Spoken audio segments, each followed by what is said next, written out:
अच्छा होता, सुनते बात, पर हो सकता है सुन रहे होंगे बाहर।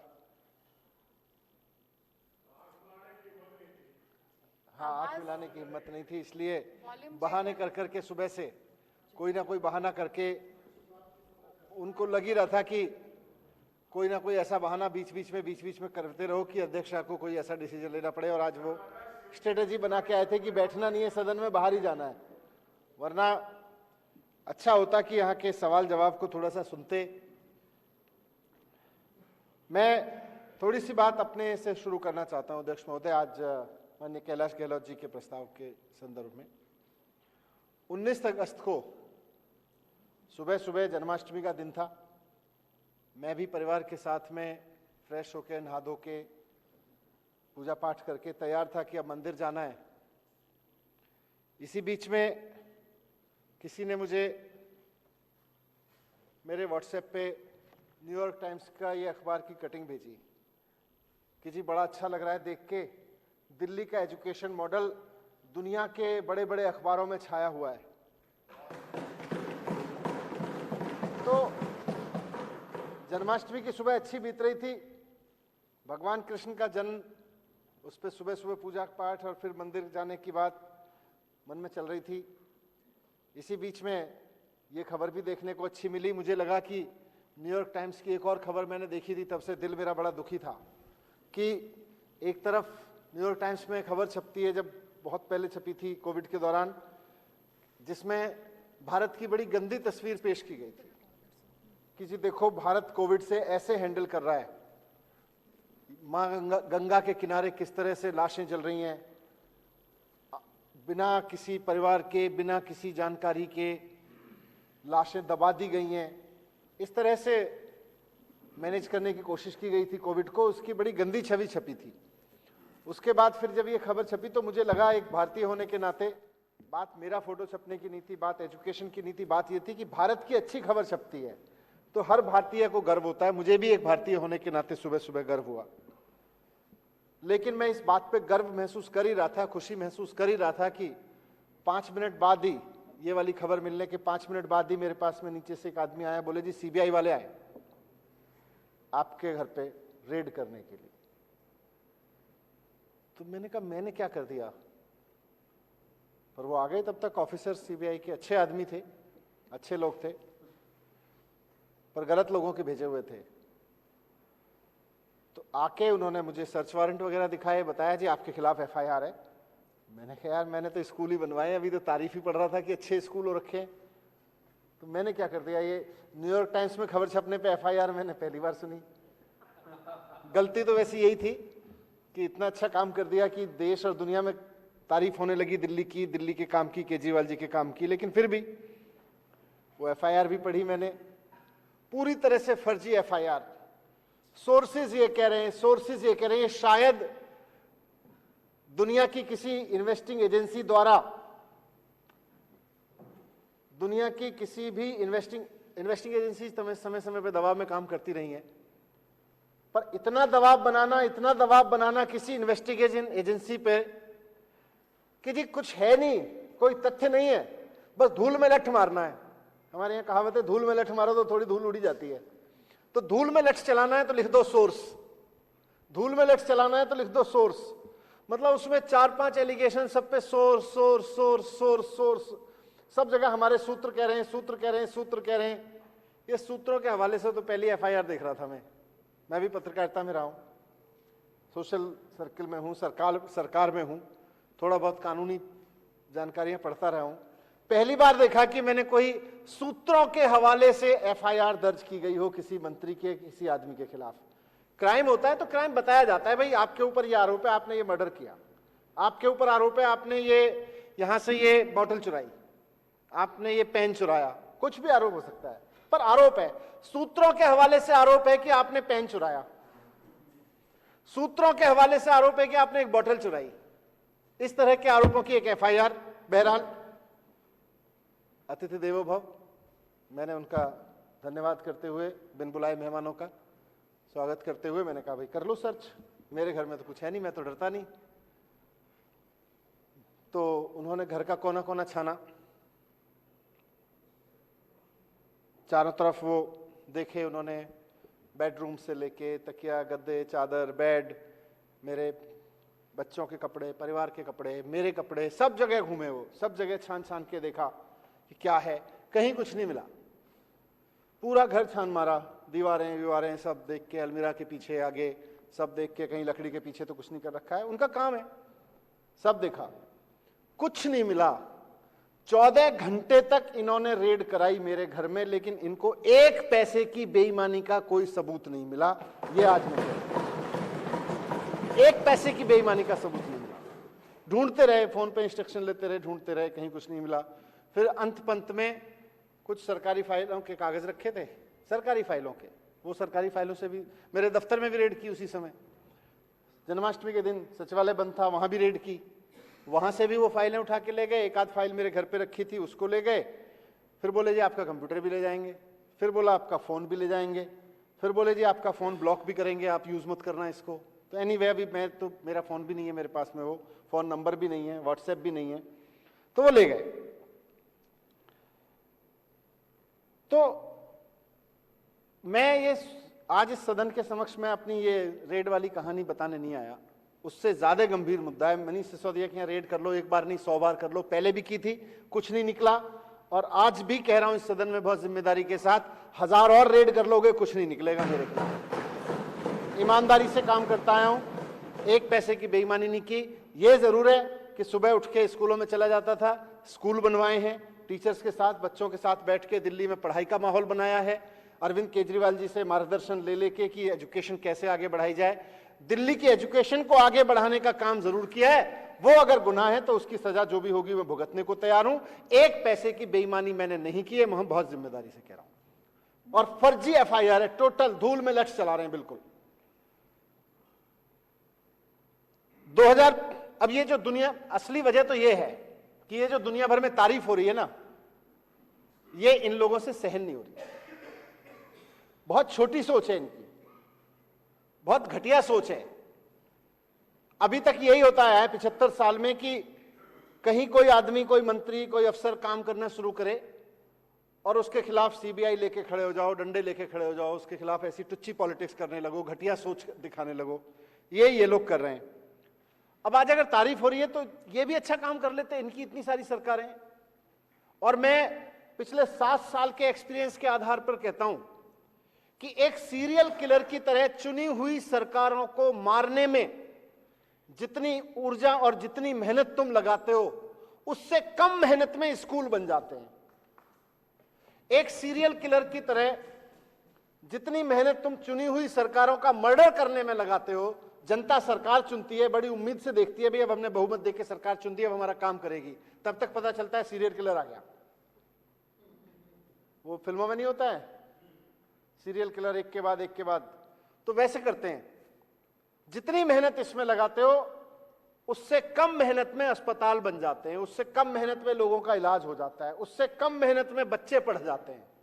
पर उधर तो ध्यान ही नहीं है। ध्यान यह है कि सरकारें कैसे गिराई जाएं, चुनी हुई सरकारें कैसे गिराई जाएं।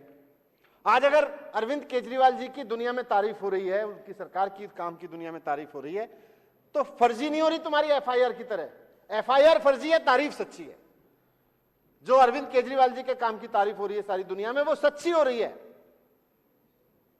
एफआईआर फर्जी करते हो। 2015 में सारे साथी जानते हैं, वो भी जानते हैं जो उठ के चले गए अब यहां से, जिनको आपने पूरे सुबह से लगे हुए थे कि उठ के किसी तरह से आप भगाएं उनको। 2015 से दिल्ली जानती है, आज मेरी बात अगर सुन रहे होंगे बाहर लोग, जानते हैं दिल्ली के लोग, दिल्ली में स्कूल नहीं हुआ करते थे, टेंट वाले स्कूल हुआ करते थे, खड्डे वाले स्कूल हुआ करते थे, टीन टप्पर वाले स्कूल हुआ करते थे। स्कूलों के नाम नहीं थे, स्कूल बिल्डिंग नहीं हुआ करती थी।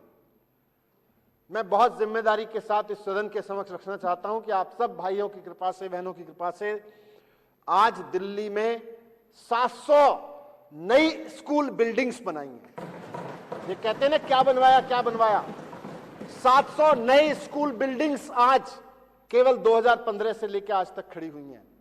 और ये बिल्डिंग्स नहीं खड़ी, चार दीवारी नहीं खड़ी, बच्चे पढ़ रहे हैं, उसमें बच्चों का भविष्य बन रहा है। आज टेंट वाले स्कूल को वो लोग कहते हैं वो स्कूल जहां से एक झुग्गी वाले का बच्चा आईआईटी में चला गया, वो वाला स्कूल, स्विमिंग पूल वाला स्कूल, लैब वाला स्कूल, रोबोट वाला स्कूल, ऐसे स्कूल के नाम से जानते हैं। पहले ये इन्होंने बना रखे थे टेंट वाले, खड्डे वाले, 3 टप्पर वाले स्कूल, झुग्गी वाले स्कूल है,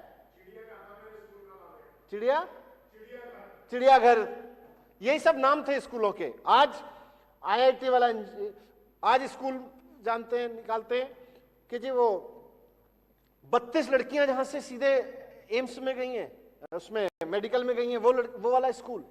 इस तरह से नाम से जानते हैं। स्कूलों के नाम बदले, उनकी तासीर बदली है, वहां पढ़ाई हो रही है। जैसा मैंने कहा 700 नए स्कूल बनवाए, 19,000 नए टीचर्स भर्ती किए हैं इस दौरान। 19,000 टीचर्स नहीं थे, और रिजल्ट भी बढ़े, बच्चों का कॉन्फिडेंस भी बढ़ा है, बच्चों ने शानदार उपलब्धियां हासिल की हैं, पूरे देश में नाम हो रहा है बच्चों का। लेकिन इसके जवाब में मोदी जी क्या कर रहे हैं? मोदी जी फर्जी एफआईआर लिखवा रहे हैं मेरे खिलाफ। मोदी जी क्या कर रहे हैं? मोदी जी मेरे घर पे सीबीआई की रेड करवा रहे हैं। मैं सोचता हूं कई बार कि अगर आज अरविंद केजरीवाल देश के प्रधानमंत्री होते और मैं मनीष सिसोदिया किसी और पार्टी की तरफ से किसी जगह शिक्षा मंत्री होकर अच्छा काम कर रहा होता, तो आज मैं बहुत दावे के साथ कह सकता हूं कि अरविंद केजरीवाल जी ऐसी घटिया हरकत नहीं करते। अरविंद केजरीवाल जी ऐसी छोटी सोच नहीं रखते कि दूसरी पार्टी का शिक्षा मंत्री कुछ अच्छा कर रहा है तो उसको घर में फर्जी एफआईआर करा के सीबीआई की रेड डलवा दो। अरविंद केजरीवाल जी गले लगाते, प्रोत्साहन देते, सराहना करते, अच्छा काम हो रहा है, और पिछले 7 साल में किया है। मोदी जी ने भी कोई ढंग का काम किया है, अरविंद केजरीवाल जी साथ जाके खड़े हुए हैं, और मोदी जी ने साथ जी नहीं खड़े किया तो अकेले दम पे उसको शुरू कर दिया है। वो चाहे योगा हो, साफ सफाई का मसला हो, कुछ ही चीज का मसला हो। तो एक तरफ अरविंद केजरीवाल जी हैं, उनको कुछ अच्छा काम करते हुए कोई दिखता है तो प्रोत्साहन देते हैं, अच्छा करते हैं, बोले हम भी कर लेते हैं, अच्छा है, मिलके कर लेते हैं, मिलके भी नहीं करते होंगे तो चलो साथ में कर लेते हैं, हम भी कर लेते हैं, आप भी कर लेते हो, कुल मिला के काम तो देश का ही हो रहा है। इसलिए मैंने कहा कि अगर आज अरविंद केजरीवाल जी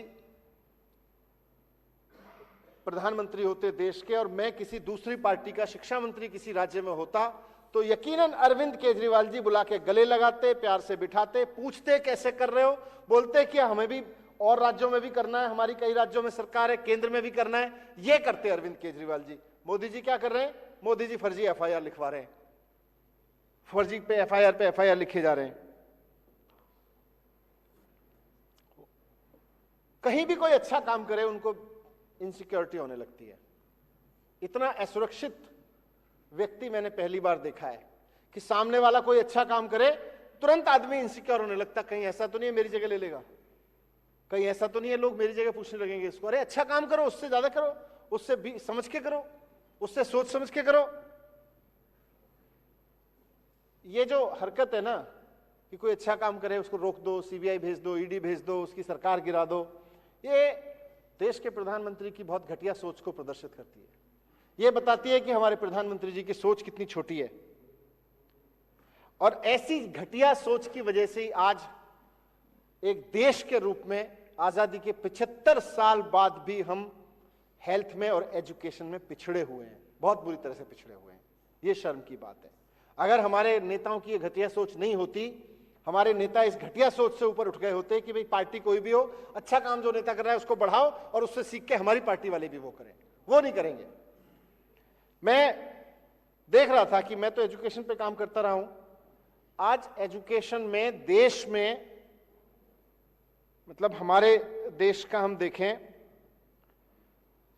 तो आजादी के 75 साल बाद भी हमारे देश की एजुकेशन की हालत यह है, हम जो भी बड़े बड़े दावे कर लें, पूरे देश में एक बच्चे को औसतन 6 साल की एजुकेशन मिलती है। औसतन अगर सारी एजुकेशन जितनी बच्चों को मिल रही है, किसी को 10 साल, किसी को 15 साल, किसी को 20 साल और किसी को नहीं मिल रही, इन सबका अगर औसत आप निकालोगे तो आज भारत के बच्चे को मिलने वाली औसत एजुकेशन 6 साल की औसत एजुकेशन है। बांग्लादेश को देखोगे वहां भी 6 साल की औसत एजुकेशन है एक बच्चे की। हम पाकिस्तान से थोड़ा सा आगे हैं, वहां 5 साल है। इस बात पे हम खुश हो सकते हैं अगर कोई खुश होना चाहे, लेकिन अगर आप दुनिया के देशों को देखोगे, यूएस में 13 साल है। यूएस की सरकारें, वहां के नेताओं ने व्यवस्था कर ली कि वहां वो अपने बच्चों को इतनी शानदार एजुकेशन की व्यवस्था करते हैं कि हर बच्चे को औसतन 13 साल एजुकेशन मिलती है। ब्रिटेन में भी यही है, जापान में भी यही है, 13-13 साल उन्होंने मेंटेन की हुई है। हम 6 साल पे खड़े हैं। जर्मनी में 14 साल कर रखी है। यहां तक कि साउथ अफ्रीका, जिसको अंग्रेजों ने वैसे ही लूटा जैसे हमारे देश को लूटा, वहां भी 10 साल है औसत एजुकेशन। हम अपने बच्चों को एवरेज 6 साल एजुकेशन दे रहे हैं। दुनिया के विकसित देश जिनकी ओर हम यूं देखते हैं और जो हमारे साथ बर्बाद हुए थे, हमसे ज्यादा बर्बाद हुए थे विश्व युद्ध में, जर्मनी और जापान जैसे देश आज अपने बच्चों को 13-13, 14-14 साल की एजुकेशन दे रहे हैं। मुझे पूरा यकीन है, अगर इतिहास उठा के देखेंगे तो हो सकता है उनके यहां इतनी घटिया सोच के नेता नहीं हुए होंगे जैसे हमारे यहां बैठते हैं कि अगर कोई अच्छा काम करता हो अपने ही देश में, अपने ही बच्चों को कोई अच्छा एजुकेशन दे रहा हो तो उसको सीबीआई में भेज दो। तो ये इन लोगों ने 75 साल में बुरा हाल किया है। आज हम उसको दिल्ली में ठीक करने की कोशिश कर रहे हैं। दिल्ली में टेंट वाले स्कूलों को, खड्डे वाले स्कूलों को, टीन टप्पर वाले स्कूलों को, चिड़ियाघर को उन्होंने बताया नाम जिनके पढ़े हुए थे, उनको हमने अच्छे स्कूलों में बदला है। वहां अच्छी पढ़ाई हो रही है। वहां एक रिक्शे वाला का बच्चा जो उसको अपनी एजुकेशन नहीं मिली, कहीं बिहार, छत्तीसगढ़, उत्तर प्रदेश, कहीं देश के किसी कोने से आया और दिल्ली में आया, आज उस रिक्शे वाले के बच्चे को भी इतनी शानदार एजुकेशन मिल रही है और इतनी बढ़िया वहां पे सारी व्यवस्थाएं मिल रही हैं कि वो भी बिना महंगी महंगी ट्यूशन लिए आज आईआईटी में जा रहा है। मैं द्वारका में गया, द्वारका में मुझे एक व्यक्ति मिला, बोला, रोने लगा, बोला मैं प्रेस करता हूं द्वारका की सोसाइटी में, कहीं किसकी विधानसभा, गुलाब सिंह जी की होगी, विनय भाई बैठे थे, विनय जी की होगी, हाँ, वहां पे वो बेचारे कि मैं प्रेस करता हूं अपार्टमेंट में सीढ़ियों के नीचे ठिया लगा के। उसका बच्चा आज सरकारी स्कूल से पढ़ के मुंबई में आईआईटी में एरोनॉटिक्स इंजीनियरिंग की पढ़ाई कर रहा है। ये हमने किया। आज मेरी विधानसभा में खिचड़ीपुर में रहने वाली, खिचड़ीपुर की झुग्गी में रहने वाली एक महिला मेड इस बात को लेके खुश है कि उसकी बच्ची पढ़ाई करके दिल्ली के सरकारी स्कूलों में पिछले 4-5 साल में अच्छी पढ़ाई मिल गई, नीट का एग्जाम करके आज एमबीबीएस कर रही है, डॉक्टर बनी है। इस बात से खुश है, जनता खुश है, इनके पेट में दर्द हो रहा है। जनता अपना भविष्य बनता हुआ देख रही है, इनको अपना भविष्य उजड़ता हुआ दिख रहा है, क्योंकि बच्चों को अनपढ़ रखेंगे तो इनका भविष्य बनता है, बच्चों को पढ़ा लिखा देंगे तो बच्चों का, उनके परिवारों का भविष्य बनता है। तो ये इस दिशा में काम कर रहे हैं।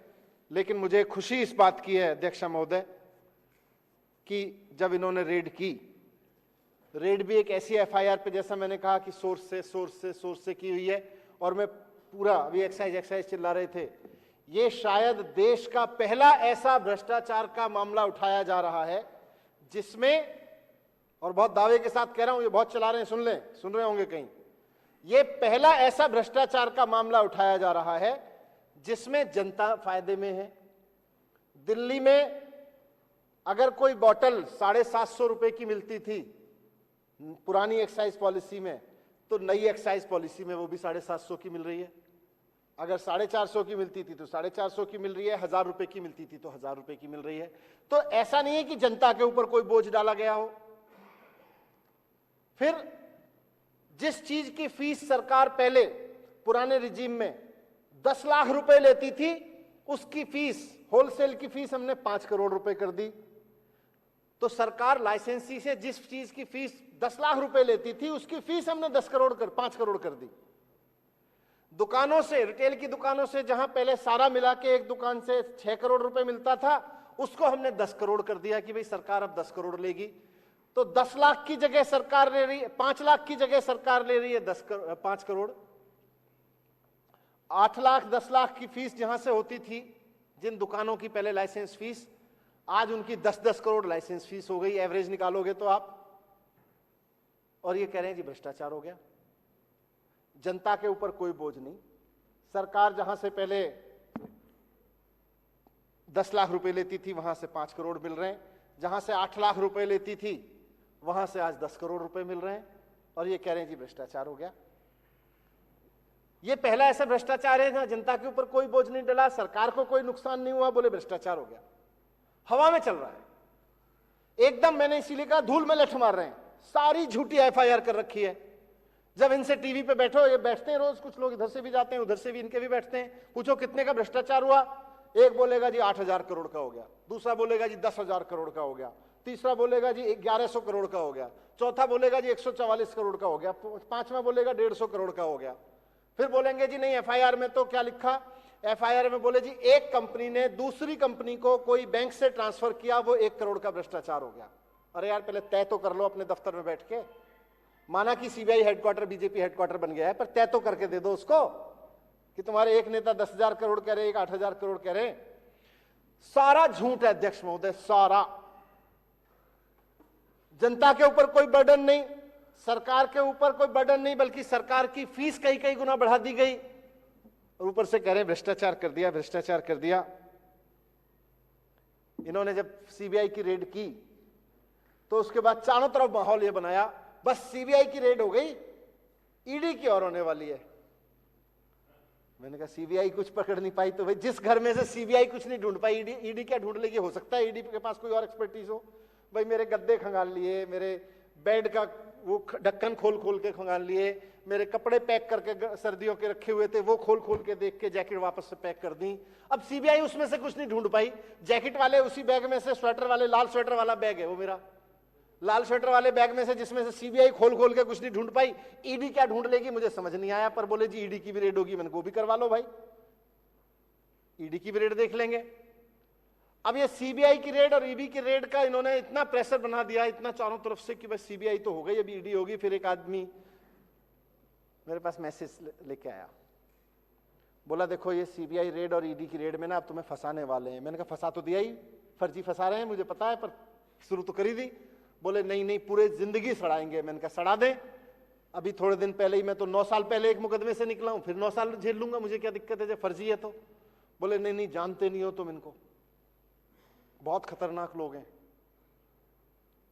बोले इनको इस तरह से मत लड़ो, ये केजरीवाल जी का साथ छोड़ के इधर बीजेपी में शामिल हो जाओ, सारे सीबीआई और ईडी तुरंत बंद हो जाएंगे, सारे केस खत्म हो जाएंगे। मैंने कहा मैं तो पहले ही कह रहा था केस फर्जी है।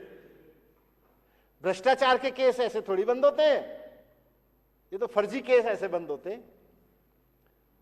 मैंने कहा मैं क्यों चला जाऊं भाई, जब मैंने कोई गलती नहीं की, मैंने तो कोई भ्रष्टाचार किया नहीं। आज नहीं तो कल अदालत में थोड़ा समय लग सकता है, लेकिन मुझे इस देश की अदालतों पे भरोसा है, न्याय करेंगी। तुम लोग जितना भी सीबीआई का दुरुपयोग कर लो, ईडी का दुरुपयोग कर लो, फिर पहले भी करते थे फिर कर लो, पर मैं तो कोर्ट से छूट जाऊंगा। इसके लिए मुझे केजरीवाल जी का साथ छोड़ने की क्या जरूरत है? मुझे जरूरत ही नहीं है, मैंने कुछ गलती नहीं किया। तो बोले नहीं आप समझो इस बात को मनीष भाई,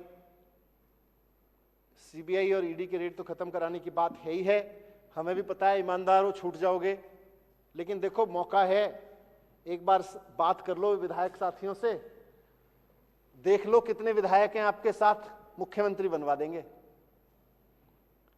बोले जी कितने तोड़ सकते हो?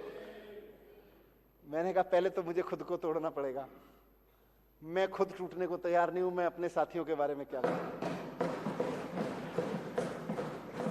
जो खुद टूटने को तैयार नहीं है वो दूसरों को क्यों तोड़ेगा?